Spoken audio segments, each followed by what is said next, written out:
Mike's Daily Podcast. Oh, this is so annoying.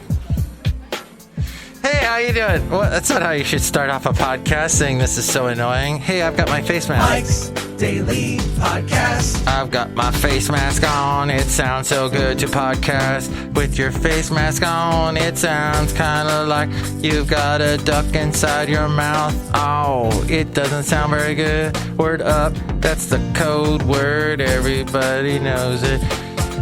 And you'll be heard. I'm going to take this mask off. Hey, here's a little tip. Don't ever touch your mask. Mike's Daily Podcast. With your hands. Then how am I supposed to take off the mask if I don't use my hands? So many rules that we have Mike's to follow. Daily Follow. Podcast. And that's what the show is called. Yeah! All right. Well, what we today are going to cover is interesting things that are going on in the world today when you are listening to Mike's Daily Podcast. I think that I yesterday enjoyed checking out in Pleasanton.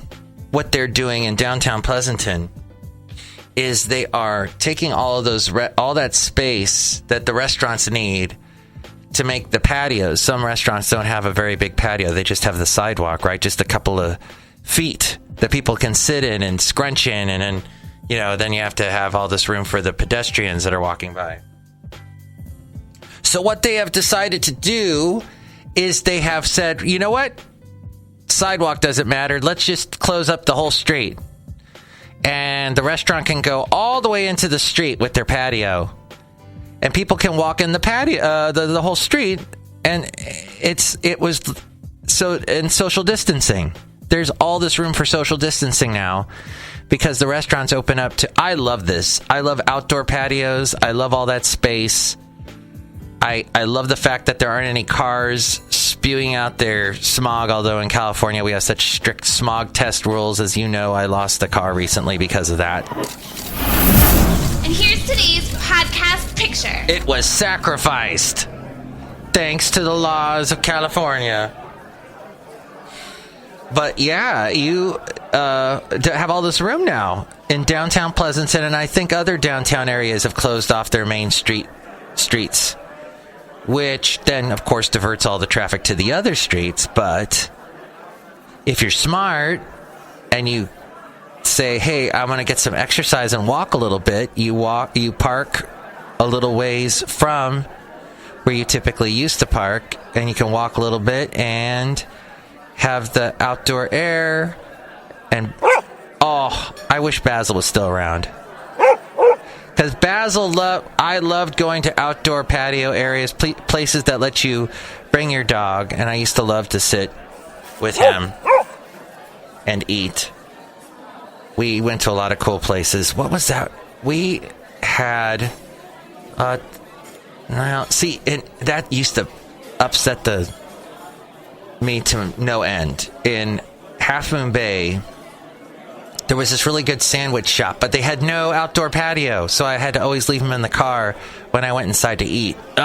See, now they can't get away with that because they can't have any indoor seating. So, it's forced them probably. They've got outdoor seating now. All these restaurant owners that were so lazy not to have outdoor seating. What was the other place we used to go to was there anywhere in Podcaster Valley? There really wasn't any outdoor seating. In fact, that's still something. Castro Valley is not doing that good of a job with outdoor seating, I have to admit. I'm trying to think. I went through downtown recently. Yeah. Now, Hayward, however, they've opened up a lot of outdoor seating. That's true. Like Buffalo Bills is a place that had outdoor seating. I don't know if they're doing that right now or not. So, anyway, that's just what I'm saying is the one good outcome out of all this is more outdoor seating. And a lot of these restaurants in Pleasanton put out, let's say, a nice tent or umbrellas and just had a nice area. It was social distancing going on. And when you eat, you can't have the mask on, so you need the social distancing. So that's what I noticed, and that is a trend, and hopefully it will continue. I like it. It's okay. It's inconvenient for people that I like to drive up Main Street. Well, too bad. Now this is how it's going to be. And Mike Matthews now is going to record a little thing for YouTube here. Oh boy. This is okay, we'll do this kind of thing. We're going what we've done at YouTube, the website you possibly have heard of, possibly you have the app. If you go to youtube.com/MikesDailyPodcast, you will see this little thing here. I should probably hide this computer screen, though. Don't want people to see that. But yes, it's a wonderful time to have you here at Mike's Daily Podcast. Cafe Anyway. This is one of the rooms of Cafe Anyway. It looks kind of like an office room. Very boring, the fake ceiling.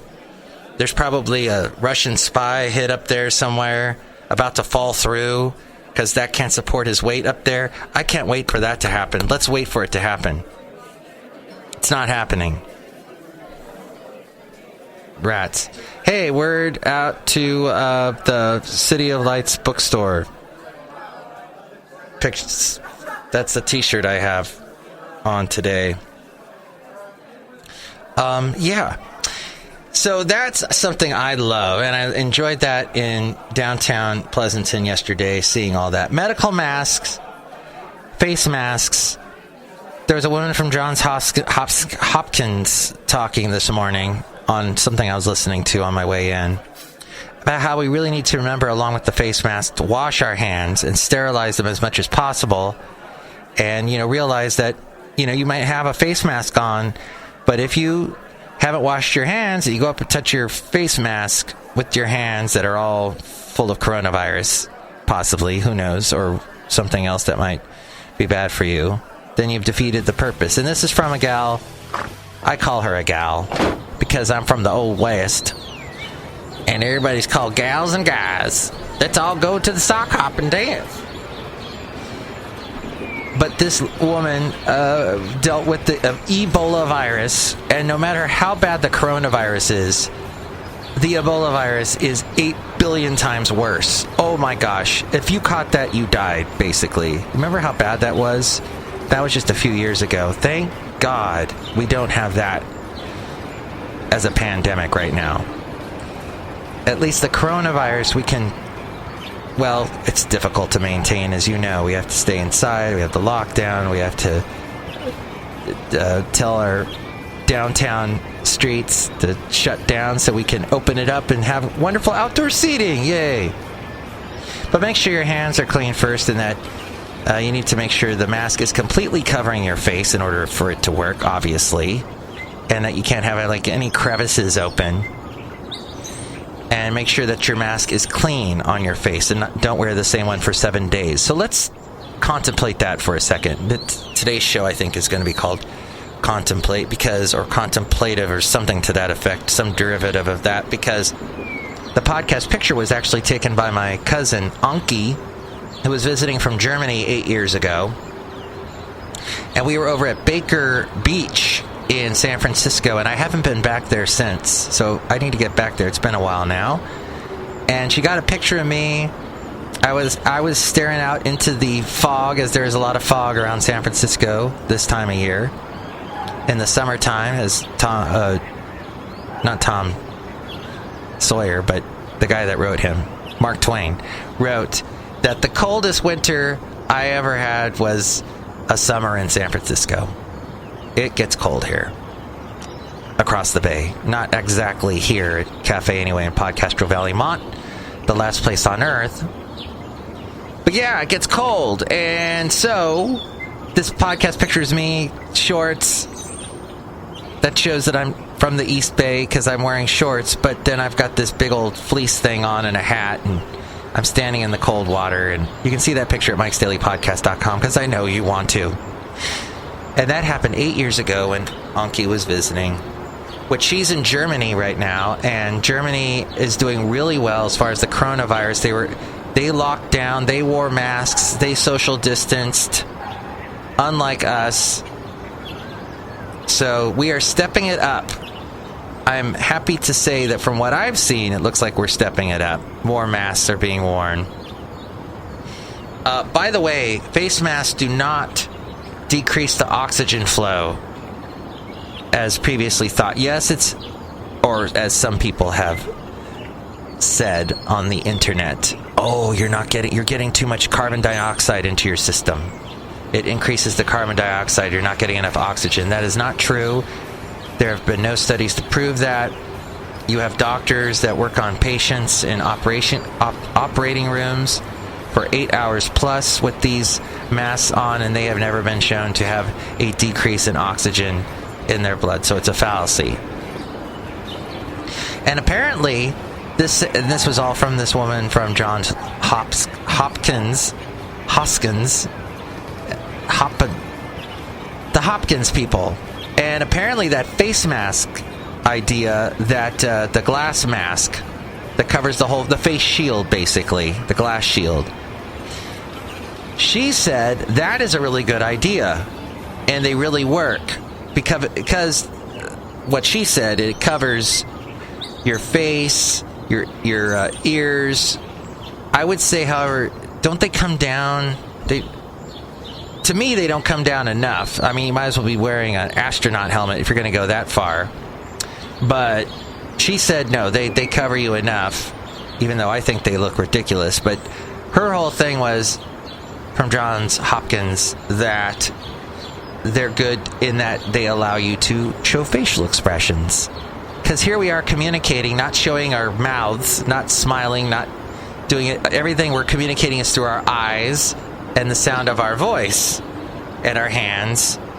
So it's very interesting how we are overworking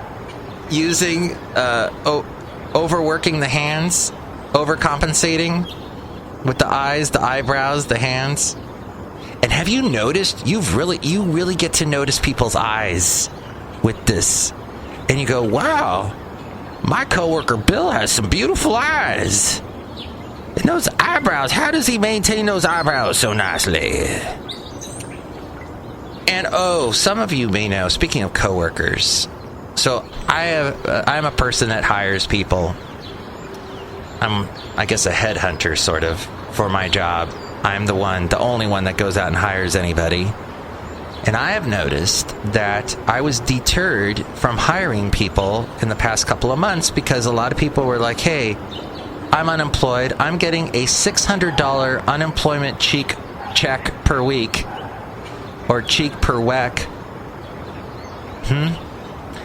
And now that's done. So it's amazing how many more job applications I'm going to be getting. Is it Hurricane Isaias? Anywho, I talked to my mom last night in Daytona Beach, and she was a little bit worried about that. It looks like now it's downgraded to a tropical storm. Hopefully it stays that way, because it was starting to look kind of scary there. So hoping the best for Florida and Georgia and the Carolinas. So yes, that's why we need face shields. That's why we need umbrellas if you're in Florida. Actually, umbrellas don't work in Florida. Just get a poncho. That's what I've discovered. Because it rains so hard, it doesn't even help. And the White House Coronavirus Task Force Coordinator, Dr. Deborah Birx, said that the Wuhan coronavirus pandemic is in a new phase. And you can tell I read this from a conservative website, because they never just call it the coronavirus. They have to put in there, it's the Wuhan coronavirus, because the Wuhans made it. It was invented in a lab. So the Wuhan coronavirus pandemic is in a new phase, with infections being more widespread across the country. The virus is no longer just in population-dense urban areas. It's now in more rural states and cities. And she is keeping an eye on 19 states in particular. Want to know what they are? I'm going to say them really quickly. Ohio, Kentucky, Tennessee, Florida, Mississippi, Alabama, Louisiana, Texas, Missouri, Iowa, Kansas, Nebraska, Colorado, Arizona, Utah, Idaho, California, Oregon, and Washington State.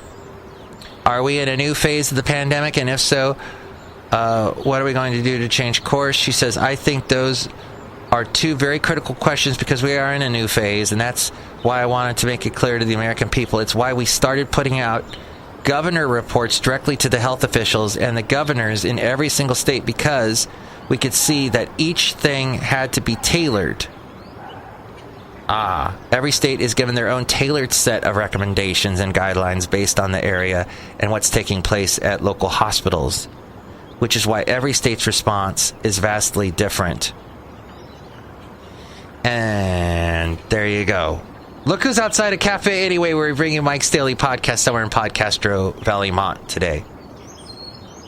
Hello, Mike Matthews. It's Chely Shoehart, gift shop supervisor. Like, I have my face mask on, and I have a force field around me. Oh, really? Who made the force field for you? John Deere, the engineer, like, duh. Okay, so it's like you have a snow globe around you. Yes, Mike Matthews, I love snow globes. Yes, I know you sell them in the gift shop all the time. Are you going to sell these force fields? These cones of silence around? Are you going to sell those for people to put them around them at the gift shop? No, Mike Matthews, they're just for me. I'm just saying you could sell them. They cost a lot of money, Mike Matthews. I'm just saying bring the cost down and you'll sell more. This is what I know about economics. Who else is here? Oh, Mike, this is Floyd the Floorman! And this is John Deere, the engineer. Yes, I made the force fields for Chely Shoehart. I hope they help a lot. Excellent. By the way, I think the show is almost over. So next show, it's going to be the wonderful Benita, the Disgruntled Fiddle Player, and the Brewmaster. And by the way, it's probably not the best way to end a podcast, by the way, except that this was FM episode 2100. 2100. Woo! There we go. 2100. 2100. It's a brave new world. The year 2100, which I think pretty much all of you will not see, but let's be hopeful. Maybe you will. Woo! All right. Tell me what you think about anything we covered at 336MM Daily. 3 plus 3 equals 6. MM is a Mike Matthews. Daily isn't what this podcast will try to be daily. Thank you. Take it away, A-Frame. Now your adventure through inner space has begun. Mike's Daily Podcast is written and produced and performed by Mike Matthews. His podcast is super easy to find. Download or listen to his show and read his blog at MikesDailyPodcast.com. Email Mike now at MikesDailyPodcast@gmail.com. See you tomorrow. Bye. Magnification.